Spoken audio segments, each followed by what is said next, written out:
오늘은 누가복음 17장의 말씀을 가지고 일상을 건져 올리는 하나님 나라, 일상을 건져 올리는 하나님 나라라는 제목으로 함께 하나님 말씀을 나누도록 하겠습니다. 오늘 본문은 바리새인들의 질문으로 시작됩니다. 하나님의 나라는 언제 옵니까? 이 질문에 예수님께서 이렇게 말씀하십니다. 유진 피터슨이 번역한 메시지로 읽어드리면 다음과 같습니다. 하나님 나라는 너희가 달력을 보고 날짜를 세고 있다고 해서 오는 것이 아니다. 누가 여기를 보아라 하거나 저기 있다 한다고 해서 오는 것도 아니다. 이유가 무엇이겠느냐? 하나님 나라는 이미 너희 가운데 있기 때문이다. 뒤이어 예수님께서는 말씀의 대상을 바리새인들에게서 제자들로 바꾸십니다. 그리고 제자들에게 인자를 기다리게 될 그 상황과 그 가운데서 어떻게 행동해야 할지를 말씀해 주십니다. 너희가 인자의 날들 중에 단 하루라도 보고 싶어 애타게 사모할 때가 오겠으나 보지 못할 것이다. 사람들이 너희에게 저기를 보아라 하거나 여기를 보아라 할 것이다. 그런 허튼 말에 절대 속지 마라. 너희가 보러 간다고 해서 인자가 오는 것을 볼 수 있는 것은 아니다. 인자는 올 때가 되면 온다. 제자들이 인자의 날, 즉 다시 오실 주님의 그 영광의 날, 재림의 날을 다시 보고 싶어 할 때가 오겠지만 그렇다고 볼 수는 없다는 것입니다. 그리고 인자의 날을 보고 싶어 하는 그들의 그 열망이 커질수록 주변에서는 이런 소리가 들려온다는 것입니다. 보아라, 저기 있다.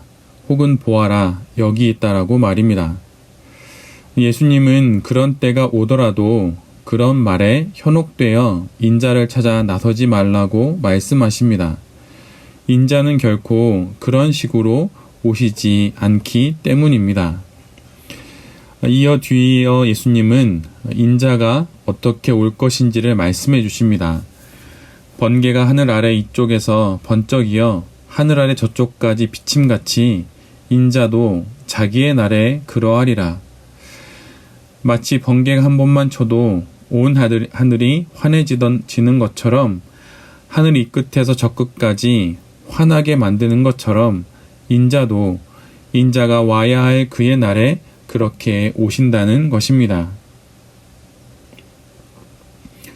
2000년 전 이 땅에 살았던 제자들은 예수 그리스도의 십자가에서의 죽음과 부활 이후 다시 오실 주님의 날을 바로 그 날을 보고 싶은 마음이 있었습니다.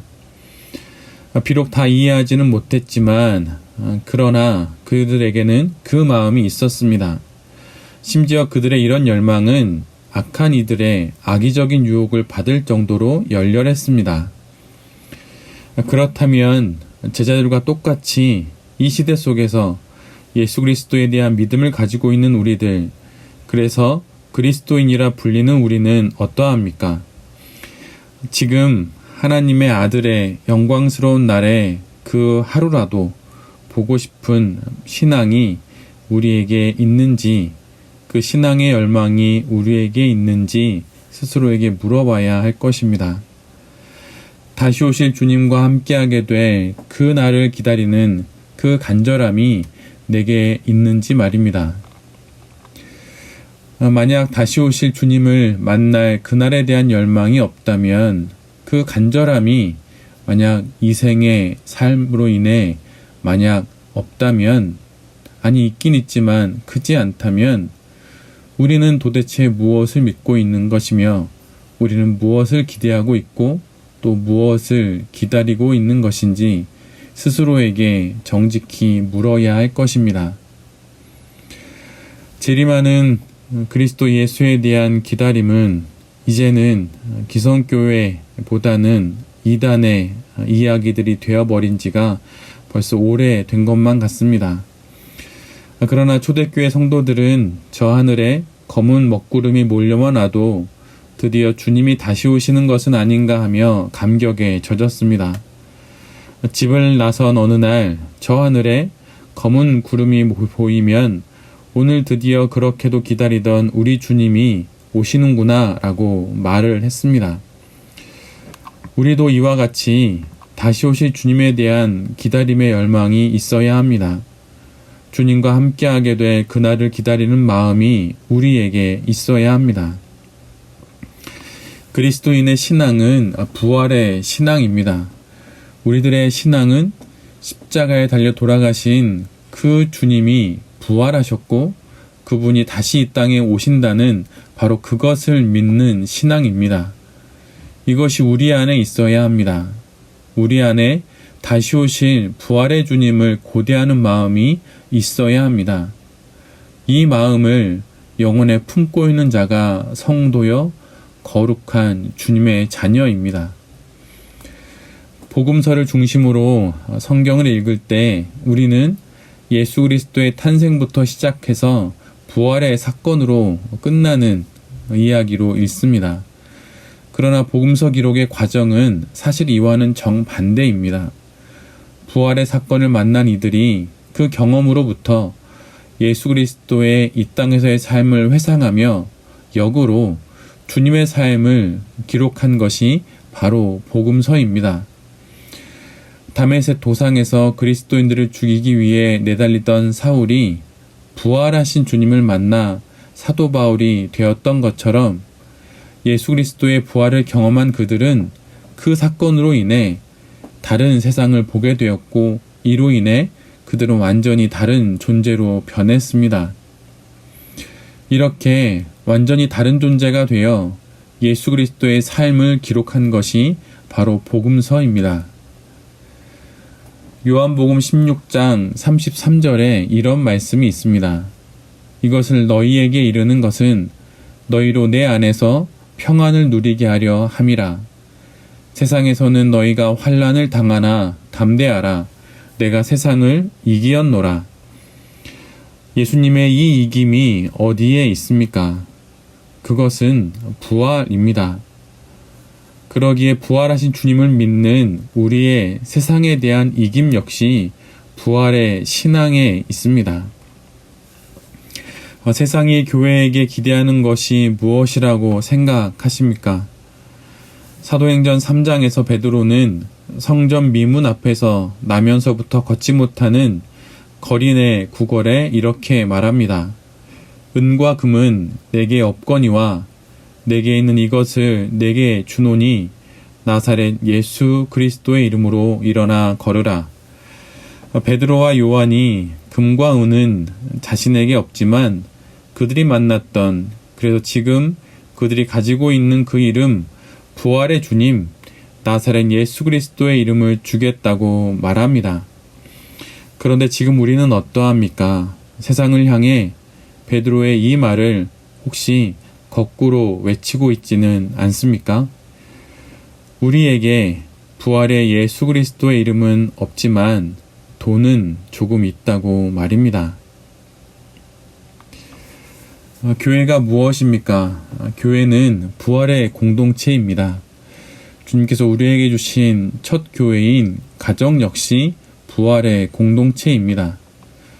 죽음이라는 인간의 근원적 한계를 뒤집은 사건을 소유한 공동체가 교회요, 바로 가정입니다. 죽음을 이겨낸 사건을 간직하고 있는 공동체, 바로 그것이죠. 그러나 지금의 교회는 부활을 말하지 않고 이야기하지 않습니다. 부활절에만 부활을 이야기하는 것처럼 보입니다. 그래서 어느 교수의 말처럼 이 자살과 죽음의 문화 가운데 교회는 부활의 능력을 상실한 채 장례만 잘 치러주는 것으로 교회의 의무를 대신하고 있습니다. 교회는 세상의 죽음을 이긴 부활, 이 위대한 생명의 이야기를 전하는 공동체입니다. 교회의 교회됨은 사망과 죽음의 기운이 휘감고 있는 세상 그 한가운데서 부활의 등불을 높이 들고 이곳에 생명의 있음을 전할 때 바로 그 교회가 세상이 그토록 애타게 찾는 세상의 빛이요 희망인 참 교회가 되는 것입니다. 그러면 그 교회는 어떻게 세워져 가는 것일까요? 그 교회는 이 세상 속에서 부활의 등불을 들고 서는 한 성도, 또 한 성도가 모여 가정을 이루고 그 가정, 부활의 등불을 들고 있는 또 한 가정, 그리고 또 한 가정이 모여 바로 부활의 등불을 들고 있는 교회가 되는 것입니다. 교회가 부활의 등불을 높이 들고 있지 못하는 이유는 부활의 등불을 높이 들고 있는 가정들이 없기 때문이고, 부활의 등불을 높이 들고 있는 가정이 세워지지 못하는 이유는 부활의 등불을 들고 있는 내 자신이 없기 때문입니다. 성도는 누구입니까? 성도는 부활을 알고 믿음으로 부활을 사는 사람들입니다. 부활을 그리고 나아가 전하는 사람이지요. 사망을 이기신 예수 그리스도의 부활의 능력을 드러내는 사람입니다. 그런데 이 시대의 성도들에게서 그 부활의 사람이라는 것을 느끼게 되는 것은 너무나도 어려운 일이 되어 버렸습니다. 목회자인 저 역시 이 말에서 자유롭지 못합니다. 그래서 부끄럽고 또 부끄럽습니다. 왜 우리가 부활의 삶을 살지 못하고 또 살지 않는 것일까요? 신앙은 두 발만 얹어 놓으면 위로 올라가는 에스컬레이터가 아닙니다. 내게 아직 부활의 삶이 없다면, 내게 아직 부활의 그 불빛이 없다면 그 빛을 달라고 우리 모두 기도해야 합니다. 내게 만약 아직 부활의 말씀이 깊이 없다면 설교를 듣고 또 말씀을 묵상하며 또 설교를 날마다 또 깊이 마음에 새기고 말씀과 또 말씀 묵상을 가까이 해야 할 것입니다. 흙으로 살다 흙으로 누워 한떼기 밭이 되는 것이 인생이라 합니다. 이런 진흙 같은 우리로 부활의 예수 그리스도를 믿게 하셔서 세상을 밝히는 진흙 등불로 삼아 주셨는데 왜 그 등불을 우리가 자꾸 꺼트려 버리는 것일까요? 신앙이 무엇인가라는 질문을 많이 해보게 됩니다. 그리고 예수님을 믿는 것이 무엇인가 라는 생각도 많이 해보게 됩니다. 시인이 한 줄의 시를 쓰기 위해 100편의 시를 읽는다는 말이 있습니다. 그렇다면 한 번의 부활을 이야기하기 위해 우리 역시 100번의 부활의 삶을 살아야 하는 것은 아닌가 라는 생각도 해보게 됩니다. 그럴 때 진흙등불로, 부활의 등불로 이 세상을 밝히며 살아갈 수 있는 것이라 생각됩니다. 세상에 부활을 보여주는 것, 이것이 바로 우리 성도들이 해야 할 일이고 오직 성도들만이 할 수 있는 일입니다. 죽음의 그림자가 드리워진 이 세상에 부활, 그 생명의 이야기를 전해주는 것, 이것이 바로 세상이 교회와 성도라 불리는 우리들에게 간절히 바라는 것입니다. 부활의 공동체, 부활의 교회가 되기 위해 우리 모두는 부활의 사람이 되어야 합니다. 교회에서조차도 나 혼자 있는 그 시간조차도 부활의 사람이 되지 못하는데 어찌 우리가 세상 속에서 세상의 사람들과 함께 살아가는 그 세상 속에서 부활의 사람으로 살아갈 수가 있겠습니까? 그러나 실은 부활 신앙만으로 살아가는 것은 부족한 신앙입니다. 장차 맞이하게 될 부활의 주님과의 그 만남만을 기다리며 또 기대하며 사는 것은 그리스도인의 신앙의 절반입니다. 한자로 현재는 나타날 현과 있을 제가 합쳐져서 만들어진 단어입니다. 그리고 나타날 현은 볼견자와 구수록자가 합쳐진 단어로 옥을 갈아서 빛을 내어 눈으로 볼 수 있게 한다는 의미로 해석합니다. 있을 제자는 흙토부와 음을 나타내는 풀의 싹 모양인 제자가 합쳐져서 있음을 뜻하게 됩니다. 이런 뜻에 따라 현재라는 단어를 풀이해 보면 이렇게 말씀드릴 수 있습니다. 현재란 내가 살고 있는 지금을 옥을 갈고 닦는 것처럼 갈아서 빛을 발하게 하여 눈으로 볼 수 있게 만드는 것, 땅에 싹이 나듯 그렇게 존재하게 하는 것, 이것이라고 말씀드릴 수 있습니다. 성도에게는 부활의 신앙과 함께 현재의 신앙, 즉 바로 오늘의 신앙이 있어야 합니다. 언젠가 이 땅에 오실 주님을 만나게 될 미래의 어느 날 하루가 아닌 오늘 우리에게 오신 주님을 만나며 살아가는 바로 지금의 신앙이 있을 때 비로소 우리의 부활의 신앙은 온전해집니다. 우리나라가 최근 겪고 있는 코로나 사태와 더불어 이단의 이야기들도 우리가 함께 보고 있습니다. 이단이 이야기하고 있는 것들을 자세히 들어보면 사실 그들이 말하는 그 이야기들 안에서는 모든 것이 아구가 딱딱 맞습니다. 모든 질문에 답은 있고 모든 이야기에 언제나 짝을 맞추는 이야기들이 언제나 그들에게는 있습니다.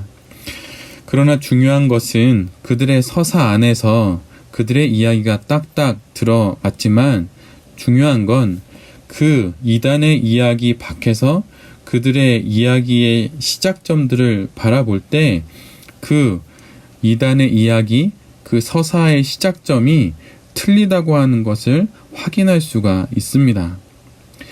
그러나 그 이단의 이야기의 시작점을 확인하지 않고 곰곰이 그 이단의 이야기의 시작점을 연구하지 않고 그 문턱을 넘어서는 순간 이단의 서사 속에서 많은 사람들이 그 이야기에 붙잡혀 더더욱 그 서사에 몰입하게 됩니다.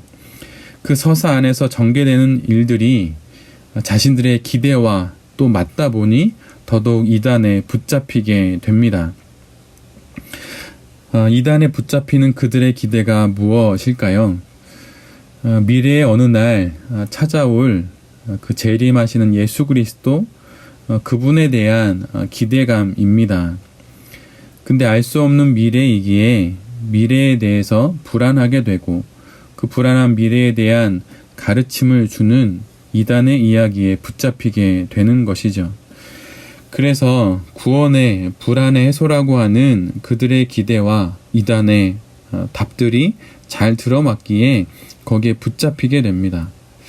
그리고 이 한국 사회 이게 서로가 단절되고 서로가 끊어져 살아가게 되는 이 한국 사회 속에서 공동체를 느낄 수 없는 그들의 외로움들이 또 이단의 모임 가운데 해소가 됩니다. 그러면서 소외도 극복이 되지요.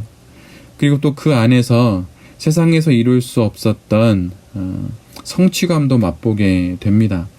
이단의 가르침을 따라 한 단계 한 단계 자신의 단계가 올라가는 것들을 경험하게 되면서 또한 그 안에서 성취감도 맛보게 됩니다. 구원에 대한 불안의 해소와 공동체 의식, 또 소외감의 극복, 또 세상에서 누리지 못했던 성취감들을 맛보는 것, 이러한 그들의 기대가 이단 안에서 만족되고 또 채워져 가면서 더더욱 그것에 붙잡히게 되는 것이죠. 달리 말하면 이단에 빠지는 그들의 마음은 그들의 욕망의 결과라고도 말씀드릴 수 있습니다. 현재 이런 사태들을 보면서 우리가 진정 무엇을 기대하고 있는지, 우리가 이단과 달리 정말 내가 기대하고 있는 것은 무엇인지 뒤돌아봐야 할 것입니다. 그러면서 또 한편 제 마음속에 있는 생각 중에 하나는 이단의 열심을 보게 됩니다. 시험도 치고 또 교리 교육도 열심히 하고 또 그 안에서 거짓된 가르침들을 단계별로 가르치는 모습, 또 그거에 몰입되는 안타까운 일들을 보면서 우리 교회에 하나님의 참된 진리를 가르쳐야겠다, 함께 나눠야겠다는 생각도 해보게 됩니다. 그러면서 교리 교육도 하고 또 신학도 가르치고 또 말씀 묵상도 함께 해야겠다는 생각을 또 더더욱 열심히 해야겠다는 생각도 해보게 됩니다. 우리는 지금 몇 주 동안 함께 교회에서 예배를 드리지 못하고 있습니다. 함께 예배를 드리지 못하고 있지요. 그러나 이 가운데 우리가 알게 되는 것은 교회가 폐쇄되므로 언제든 1부 예배 아니면 2부 예배 드리고 뭐 2부 예배 아니면 3부 예배 드리면 된다고 생각했던 이 나의 이 얄팍한 마음들이 교회가 폐쇄되므로 나의 신앙을 되돌아보게 하는 계기가 되었다는 것입니다. 그리고 눈에 보이는 교회가 폐쇄되고 예배당 문이 닫히는 것을 통하여 내 안에 이미 오래전부터 닫혀있던 내 영혼의 예배당의 문을 하나님께서 열라고 하시는 것은 아닌가라는 생각도 해보게 됩니다. 나의 신앙을 교회에만 맡겨놓고 그렇게 내가 마땅히 열어야 하는 내 영혼의 예배당을 열지 않고 나의 묵상 생활을 하나도 하지 않으면서 설교만 찾던 내 자신을 뒤돌아보게 됩니다. 한 번도 닫혀져 본 적 없던 교회 예배당이 닫혔습니다. 그러면서 반대로 한 번도 제대로 열어본 적 없던 나의 영혼의 예배당 문을 다시 한번 보게 됩니다. 하나님이 우리에게 내 영혼의 예배당 문을 열라고 말씀하시는 것으로 들립니다. 설교단 위에 목회자의 설교가 더 이상 들려오지 않을 때 이미 오래전 아무도 그 어떤 말씀도 들려오지 않던 내 영혼의 텅 빈 설교단을 주님께서 이번 기회에 우리 모두 뒤돌아보게 합니다. 그리고 당신의 몸된 교회가 이단 신천지에 의해 농락을 당하고 더럽힘을 당하기까지 하며 이 모든 일들이 진행되는 과정 가운데 나는 무엇을 했는지 뒤돌아보게 되며 또 주님께서 이 모든 상황을 통하여서 당신의 몸된 교회인 주님의 귀한 교회들을 다시 깨워 세우시기 시작했다는 희망 또한 갖게 됩니다. 우리 모두는 그러기에 부활의 신앙과 함께 지금 오늘 이곳에서의 신앙 또한 뒤돌아봐야 합니다. 미래란 현재를 살아 자연스럽게 다가가게 되는 것이지 현재를 무시하고 미래만 바라본다고 어느 날 내 앞에 나타난 것은 아닐 것입니다. 지금 내가 두 발 딛고 있는 이 땅에서 다시 오실 주님을 보아야 합니다. 현재에서 하나님 나라를 볼 수 있어야 합니다. 그래서 주님이 오늘 본문에서 이렇게 말씀하시는 것이죠.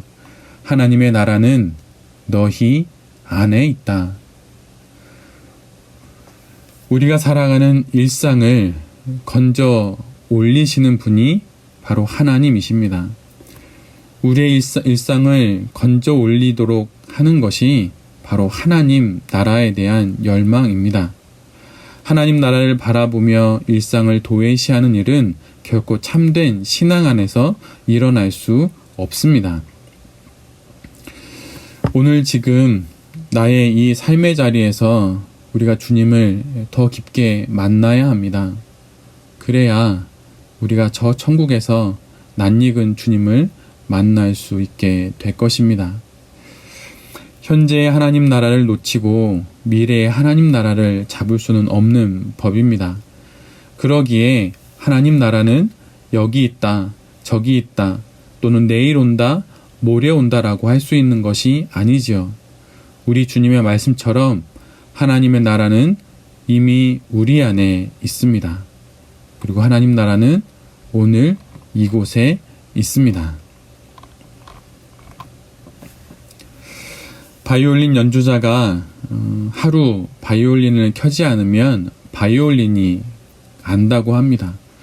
이틀을 켜지 않으면 내 자신이 알고 3일을 켜지 않으면 관객이 안다고 말합니다.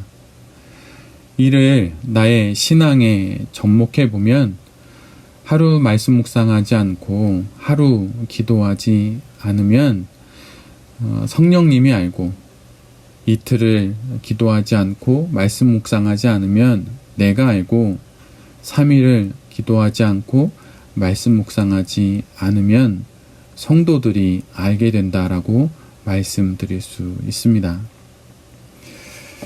서강대 철학과 교수인 강연한 교수님, 이제는 은퇴하시고 계시지만 그분이 이런 말씀을 하셨습니다. 피아노는 치면서 배우고 자전거는 타면서 배웁니다. 철학도 철학을 하면서 배우는 것이고 신학도 신학을 하면서 신학을 배우는 것입니다. 그의 말처럼 우리 그리스도인들의 신앙도 신앙하면서 신앙을 배우게 됩니다. 삶의 현장에서 말씀을 읽고 기도하며 예배를 드리며 신앙을 배우게 되는 것입니다. 일상을 직면하고 그 직면하는 일상 속에서 신앙으로 삶을 살아갈 때 비로소 신앙이 무엇인지 배우게 됩니다. 바로 이렇게 일상 속에서 부활의 신앙으로 살아가는 자가 바로 하나님의 나라로 인하여 일상을 하나님 나라, 그 영원의 위상까지 건져 올리는 성도가 되는 것입니다. 우리 모두는 또다시 한 주를 살아가게 됩니다. 어떤 마음으로, 어떤 생각으로 살아가시겠습니까? 부활의 신앙으로 살아가는 우리 모두가 되기를 빕니다. 그리고 부활의 신앙의 맞은편, 짝이라고 할 수 있는 바로 오늘 지금 여기에 신앙으로 또한 살아가는 우리 모두가 될 수 있기를 빕니다. 그래서 미래의 어느 단 하루를 바라보며 불안에 떠는 사람이 아니라 오늘 지금 이곳에서 이미 내 안에 있는 하나님의 나라를 만끽하며 살아가는 참다운 그리스도인들이 되는 그 아름다운 복과 축복을 마음껏 누리는 저와 이 말씀을 듣는 모든 성도님들이 되실 수 있기를 간절히 기도드립니다. 아멘. 제가 기도하겠습니다.